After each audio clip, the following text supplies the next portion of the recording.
Hello there. Could you tell me, when was the last time you found yourself in a spot of trouble? Perhaps you were just in the wrong place at the wrong time. Or maybe you were caught in a lie. Or maybe you were piloting a giant robotic sea serpent attacking boats for plunder, were brought to justice, and now have to face the consequences for your actions. It's the sea serpent one, right? Don't worry, I'm not judging anyone. But let's get on with the story, shall we? When last we left off, our little band of heroes had just defeated a mechanical monstrosity that has been terrorizing the high seas between Baggy Wrinkle Bay and Port Thunder. Minnow and Scrundle saw to its explosive demise thanks in part to a clever distraction by Alana, who is recovering from a nasty blow during the battle. All three of them were now interrogating a trio of goblins who just so happened to appear on the deck of their ship once the smoke had cleared from the battle. She held up a hand, and instead sent a vicious kick into the ribs of the nearest goblin with a crunch. What was that for? Can't you see we're helpless? The goblin clutched his side and gave a scathing look up. Alana was rearing up for another kick when Minnow placed a hand on her shoulder. You should go get your wounds looked at, Al. I can deal with these three. Yeah, right. Probably a good idea. Otherwise, I might just turn into a bear and have a little snack. Shooting a grin at the goblins, she pointed a now bear-clawed finger at them before rounding and limping off to the cabin. Minnow took a drag from his snout, then squatted down to eye level with the mischief makers and surveyed the three for a moment. The one who spoke must have been the brains of the operation. At the very least, he seemed to have the most life behind his eyes. Maybe a little hard-nosed. Minnow almost took a liking to him.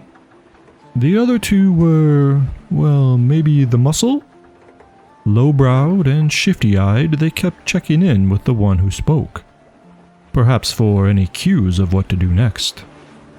Reaching into his cape, Minnow took out another brown snout and offered it to him. The goblin was faster than expected, as it quickly snatched the cigarette and stuffed it into a pocket, before wincing and clutching his ribs again.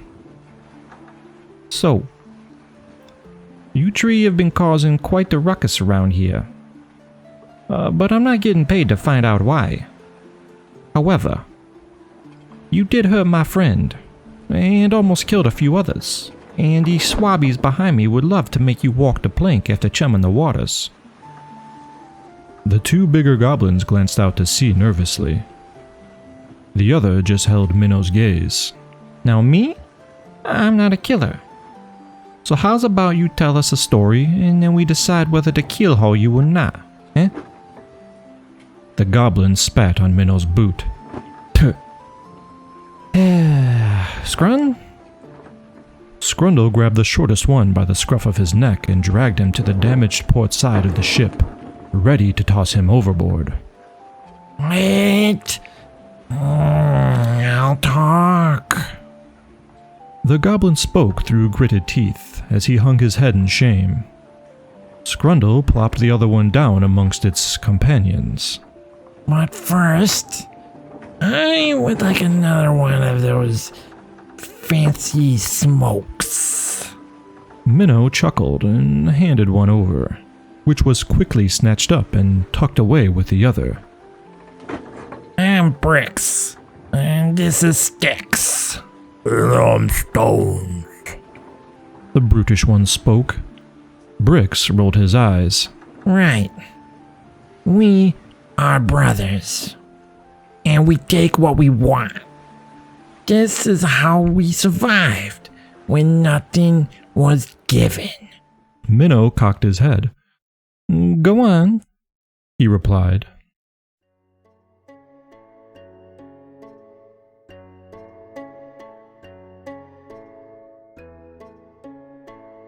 Well, Bricks, Sticks, and Stones were indeed brothers, orphaned at a young age by parents who never wanted children.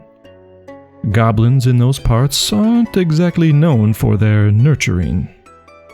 Anyways, they were left to live amongst the alley cats and forgotten places of Baggy Wrinkle Bay.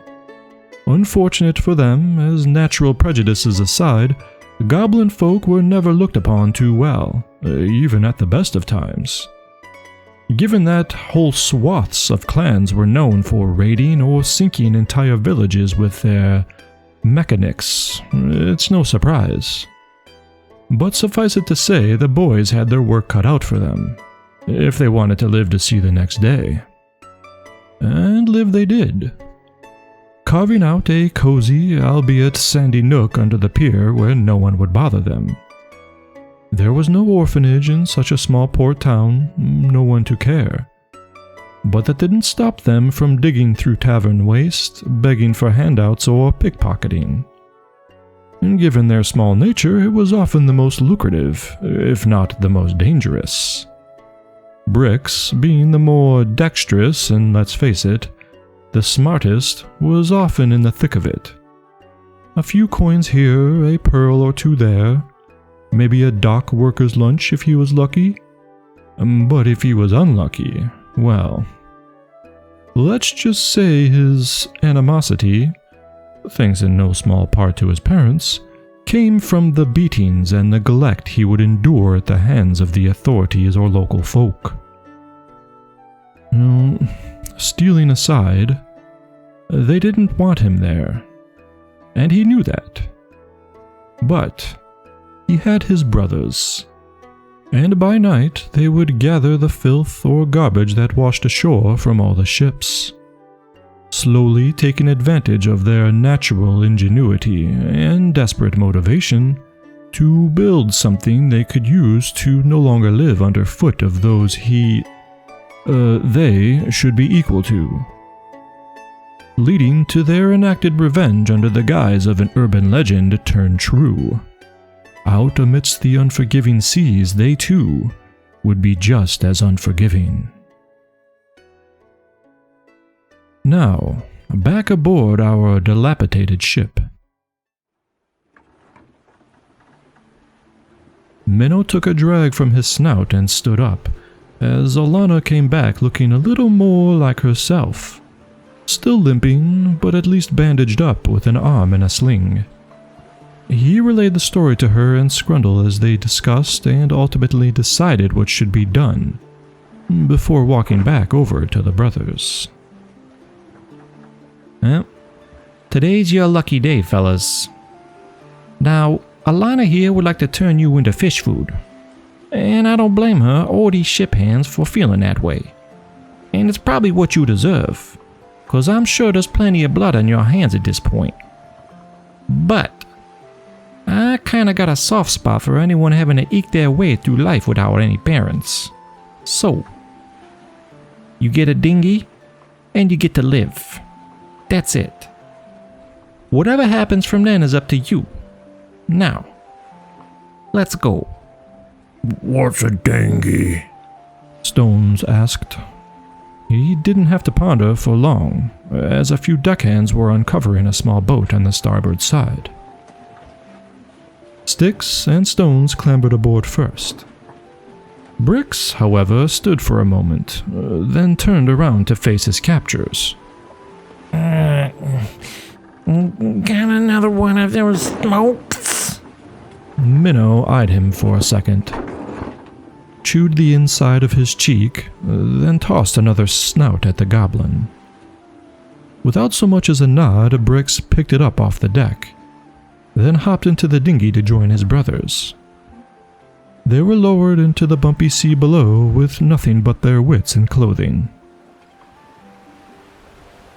Yeah, bon voyage! Scrundle mocked with a salute. I'm not really happy with this, Alana spoke freely. I know. And you're really not going to be happy when you find out it cost us payment to let him go. Alana looked furious.